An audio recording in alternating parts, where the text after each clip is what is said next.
चिराग पासवान के सितारे इन दिनों बुलंदी पर हैं। जिस चीज में भी वो हाथ लगा रहे हैं वो काम बन जा रहा है, काम सफल हो रहा है। और बदला तो लेना कोई चिराग पासवान से ही सीखे। बदला का जिक्र हम इसलिए कर रहे हैं क्योंकि पहले चाचा पशुपति कुमार पारस का मंत्रालय जाना, फिर उनकी पार्टी को एक भी टिकट ना मिलना, फिर पशुपति कुमार पारस के दफ्तर को बिहार सरकार के द्वारा वापस लेना और अब उसी दफ्तर को चिराग पासवान के हाथ में सौंप देना। इसे आप क्या कहिएगा? इसे आप चिराग पासवान का दाव कहिए या उनका किस्मत? लेकिन बाजी तो चिराग मारते जा रहे हैं। अब देखिए, 2 दिन पूर्व सीएम नीतीश से चिराग पासवान की मुलाकात हुई थी। मुलाकात में कई तरह की बातें सामने आई, लेकिन उसके 2 दिन बाद आज एक लेटर निकाला जाता है भवन निर्माण विभाग के अपर सचिव की तरफ से, और उस पत्र में यह जिक्र किया जाता है कि जो पीर अली खान रोड है, जो पटना एयरपोर्ट के पास दफ्तर है राष्ट्रीय लोक जनशक्ति पार्टी का था, अब उस दफ्तर पर चिराग पासवान की पार्टी का दफ्तर होगा। मतलब अब उस जगह पर लोजपा रामविलास का दफ्तर खुलेगा।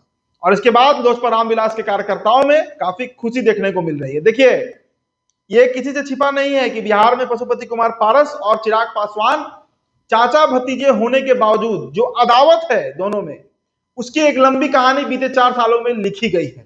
और अब चिराग पासवान चुन चुन कर बदला ले रहे हैं। तो जो पत्र जारी किया गया है उसके अनुसार, मतलब बिहार के भवन निर्माण विभाग की ओर से पूर्व में लोजपा को दिए गए इस परिसर का आवंटन पहले ही रद्द किया जा चुका है और अब यह परिसर पटना एयरपोर्ट के पास शहीद पीर अली खान मार्ग पर स्थित आवास संख्या 1 व्हीलर रोड पर स्थित है। सोमवार को भवन निर्माण विभाग के उप सचिव ने चिराग पासवान की पार्टी को यह परिसर आवंटित करने के संबंध में कार्यालय आदेश जारी कर दिया है। आदेश के अनुसार 4 जुलाई 2024 को लोजपा रामविलास की ओर से पार्टी कार्यालय के आवासीय परिसर के उपयोग के लिए अनुरोध किया गया था। केंद्रीय पुल के इस परिसर को सशर्त अस्थायी रूप में आवंटित किया गया है। बिना अनुमति के परिसर में किसी प्रकार का परिवर्तन नहीं किया जा सकेगा।